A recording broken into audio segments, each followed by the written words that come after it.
Bien, vamos a ver cómo es este tema del origen de Internet, ¿no? El origen de Internet se produce después de la Segunda Guerra Mundial. Los tres países ganadores, Estados Unidos, Gran Bretaña y la Unión Soviética, firman lo que se llama el Tratado de Yalta. De él participan Winston Churchill, Delano Roosevelt y obviamente José Stalin. Allí se divide en el mundo en partes occidental y la parte oriental. Esto es un eufemismo, en realidad se refería a países que quedaban bajo la órbita capitalista o países bajo la órbita socialista. Se da entonces allí un tema que después vamos a ver es el comienzo de la Guerra Fría. Pero por ahora digamos que una vez derrotada Alemania, lo que se provoca es un gran éxodo de científicos del Tercer Reich. Entonces estos científicos alemanes empiezan a migrar hacia distintos países. Los que eran especialistas en el tema cohetería migran hacia la Unión Soviética, y de ahí vamos a ver que esto le va a traer un beneficio a la Unión Soviética en unas imágenes después. Pero obviamente quienes trabajaban en esta área se contactaron y migraron hacia donde estaba el mayor avance. Con la llegada de los alemanes más los soviéticos, la Unión Soviética alcanzó un importante desarrollo y salto cualitativo en este aspecto. Los que pertenecían al campo de la informática, casi en el mismo sentido de ir hacia donde había el mayor avance, fueron hacia Estados Unidos. Y por supuesto esto generó un impulso interesante dentro de estas ciencias que recién comenzaban en la otra potencia. Hay un tercer país que se beneficia con esto y que es Argentina, con el tema de la energía nuclear. Por eso, no casualmente, hoy la Argentina, 80 años después, integra el exclusivo club de las 9 naciones que son capaces de generar todo lo que se conoce como el ciclo de la energía nuclear. Eso no lo pueden hacer más que solamente 9 naciones. En este caso, desde el enriquecimiento del uranio hasta finalmente el plasmar en una energía aplicada ya sea a fines bélicos o a fines de carácter médicos. Pero sigamos con esto. Ese éxodo, como decíamos, potenció, por ejemplo, en la Unión Soviética, una de las dos superpotencias, un desarrollo espacial que comenzó con el lanzamiento de primero una nave y luego otra nave que circunvalaban la Tierra, pero en este caso ya fue una nave integrada por la perra Laika. Esta nave en un momento se va fuera de órbita y salió hacia el espacio exterior. No pudo retornar, pero fue el primer vuelo tripulado que se realizó a nivel mundial. Luego sí, la Unión Soviética logra avanzar con el primer astronauta humano. En este caso fue Yuri Gagarin. Yuri Gagarin realiza 2 vueltas a la Tierra y cuando concluía la segunda, realiza su amerizaje o caída en el mar, planeado en ese momento con rudimentarios medios mecánicos, donde se desprende de la nave Soyuz y cae en el Océano Pacífico, que es el océano de mayor extensión territorial a lo ancho. Por lo tanto, cayó bajo un cálculo mecánico hecho con relojes mecánicos, donde en forma manual Gagarin tenía que accionar el salir con una bola de acero, dentro de la cual lo que hoy conocemos como el airbag, en ese momento se experimentó por primera vez, amortiguaría su golpe. Lo anecdótico de esto es que cayó a 200 metros de un barco pesquero en el sur chileno. Se imaginan la gran sorpresa de los pesqueros que no estaban, los pescadores que no estaban al tanto de este amerizaje. Vieron una bola de fuego que caía a 200 metros de la barca, y cuando vuelve a emerger se abre una escotilla y sale un rubio hablando en ruso. Bueno, la anécdota cuenta, según las revistas sensacionalistas de Chile de la época, de que los pescadores pensaron que se trataba de un extraterrestre. Bueno, pero esto siguió avanzando. La Unión Soviética no es lo último que logra el gobierno de Moscú, y llegan a crear lo que se llama la ciudad espacial, que tiene justamente esto que estamos viendo. Esta ciudad espacial es geoestacionaria con respecto a la Tierra. En este momento pueden habitarla inclusive alrededor de entre 10 y 12 personas. Hoy por hoy se le llama Ciudad Internacional Espacial porque el derivado de la Unión Soviética, al caer y quedar Rusia, compartió el proyecto con otras naciones y hoy allí se realizan experimentos científicos sin presencia de la gravedad. Por eso que esta ciudad, digamos, generó importantes cuestiones bélicas desde el cielo. Bueno, obviamente era dueño del espacio interior. Imagínense que desde allá arriba, al estar geoestacionaria, la Tierra pasa una vez por día por debajo de ellos y esto hacía que todo el territorio del planeta estuviera simplemente a su vista, al menos una vez al día. Desde el punto de vista bélico, dejar caer un misil y accionarlo a distancia, bueno, haría que esta arma fuera prácticamente mortal. Pero había un problema técnico, y este problema técnico es que justamente no podían hacer un arranque a distancia, cosa que hoy sí estaría solucionado. Por lo que si desde allí se lanzaba un misil, bueno, iba a ocurrir un sentido contrario, iba a salir disparada a la ciudad espacial, por lo tanto era demasiado caro semejante artefacto espacial por el gasto de un solo misil. Entonces Estados Unidos se enfrenta a esto de otra manera. Estados Unidos empieza a trabajar en el desarrollo de un escudo. Sabe que su atraso con respecto al desarrollo espacial la hacía débil en cuanto a crear una guerra en el espacio. Por lo tanto, lo único que le quedaba era crear una especie de nudo hacia abajo, de modo que si fuera lanzado algo, el resto de los objetivos, bueno, siguieran conectados de alguna manera. Vamos a ver, vamos a primero trabajar sobre la historia del campo militar y cómo es que el ejército o los ejércitos trabajaban. Cuidado que esta es la forma en la que trabajan, por ejemplo, las empresas y sobre todo las empresas multinacionales.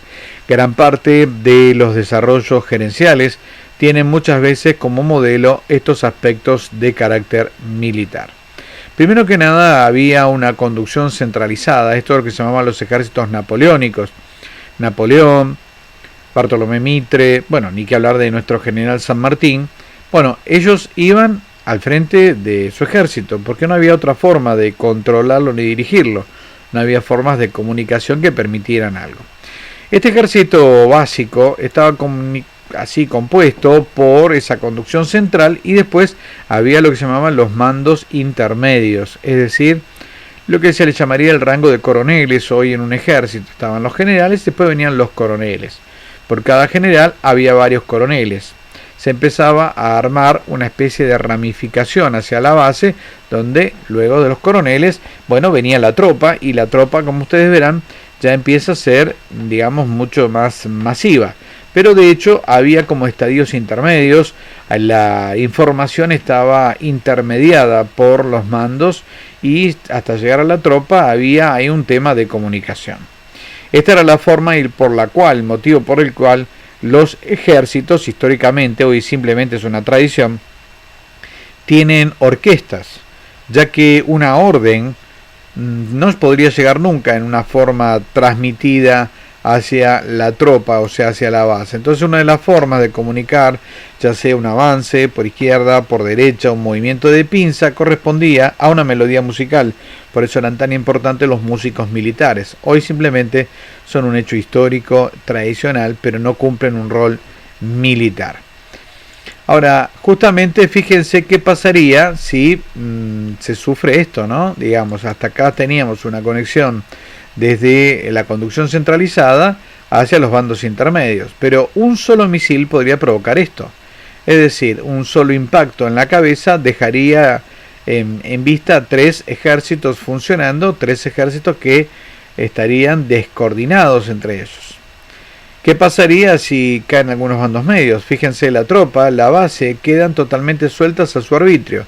Y este era un problema a resolver si apenas con tres objetivos que se pudiera disparar desde una, digamos, hipotética ciudad espacial, obviamente los soviéticos lograrían desarmar a todo un ejército norteamericano, dejando la base totalmente descoordinada, una base totalmente separada y con soldados aislados. Por eso este era un problema que tenían que resolver los estadounidenses. Acá empieza a pensarse el concepto de red. ¿Cómo hacer para que la base reciba órdenes de sus mandos medios o intermedios y fundamentalmente también de la conducción? Bueno, acá estamos viendo cómo si trazáramos una imaginaria línea de cada bando intermedio o coronel a su tropa y luego desde el propio general a sus coroneles y después a sus soldados, fíjense cómo esto se empieza a armar un entramado. De todas maneras, este entramado se empieza a complejizar cuando, por ejemplo, cada coronel a su vez puede contactar con cada uno de los integrantes de las tropas de otros batallones. Fíjense cómo esta red empieza a complejizarse, ¿sí?, en un entramado que haría que casi nadie quede desconectado, porque lo que no tiene de un lado es por el otro. Acá completamos el círculo. Justamente, fíjense, parece una maraña, una tela de araña precisamente. Por eso se le llama la araña en muchos casos, donde están todos conectados con todos. Si alguien quedara desconectado, el resto sigue hiperconectado. Este es el concepto de Internet. Con este concepto, Estados Unidos crea un escudo, una forma de procurar evitar que ante un ataque selectivo de la Unión Soviética a algunos objetivos, dejara todo el resto totalmente fuera de control. Y esto es el concepto que después se traslada a Internet. Fíjense en este esquema muy básico. Acá tenemos la computadora. Acá poseemos lo que se llaman los nodos. Luego, los ISP, los que nos conectan a Internet. Tenemos los nodos, que serían como rotondas, pero están redondos. Y los servidores. Los servidores son precisamente donde está Internet. Vamos a imaginar un recorrido básico. Hay un señor en una computadora a la izquierda que tiene una empresa de conexión a Internet que pide ir a algún lado, llega a una rotonda o nodos. En estos nodos hoy hay casi una cifra similar a la cantidad de países, pero no todos los países tienen. Por lo tanto, hay países que pasan por el nodo de otro. Es el caso de Argentina y sus países limítrofes. Decíamos entonces, luego pasa por el nodo y del nodo va a los servidores. Fíjense, hasta acá es un sentido lineal. Pero este sentido lineal tiene una falla. Si hubiera una interrupción acá, ya la conexión se interrumpiría. Por eso se aplica acá básicamente el concepto de red. Otro nodo, que a lo mejor está en otro país, hará que al saberse interrumpida la conexión acá, bajaría hacia otro nodo y subiría hacia acá. Por lo tanto, cualquiera sea la interrupción física o con algún otro justificativo técnico, generaría que la conexión se da, como habíamos visto en aquel complejo ejército. Así se está dando ahora en el tema Internet con este nodo alternativo, que por supuesto no es la única posibilidad. Fíjense, hay más computadoras que se conectan a los proveedores, estos serían los proveedores, no solo un nodo, sino a más nodos, ¿sí?, y también a más hosts. Es decir, acá se empieza a armar ese entramado, esa tela de araña que habíamos visto en la imagen anterior. Por lo tanto, fíjense, acá estamos ante los nombres de lo que serían las terminales de computadoras, ya sean corporativas o personales. Acá tenemos los proveedores de Internet, no importa si, como dice el primer símbolo, es inalámbrico, por cable módem o bien por conexión telefónica. La importancia es este esquema. Cualquier cosa que ocurra en cualquier parte de este esquema va a permitir que igual nos sigamos conectando con algo. Entonces, esto es lo que permite que Internet hoy por hoy sea una red de redes. Si bien todo esto se conecta, vamos a ver que cualquiera sea el servicio que quiere una persona tomar, no importa el servicio, en algún punto se sabe que esa persona que es identificada por una dirección IP, o si es un celular, es una otra dirección, pero está conectado, se sabe quién es, sabe en definitiva a dónde va. Lo cual me está marcando que en realidad Internet, que en un primer momento era para una guerra, hoy por hoy es una excelente herramienta para espiar personas. Hoy por hoy es lo excelente que se ha inventado y que se implementa para saber qué hacemos y a dónde vamos. Si a esto le agregamos las redes sociales, saben perfectamente nuestro rostro actualizado por nosotros mismos, quiénes son nuestros amigos actualizados por nosotros mismos, cuáles son nuestros sistemas de creencias contados por nosotros. Por lo tanto, estamos ahí, vemos, ante un Internet que comenzó por un tema bélico y hoy en realidad es para controlar poblaciones.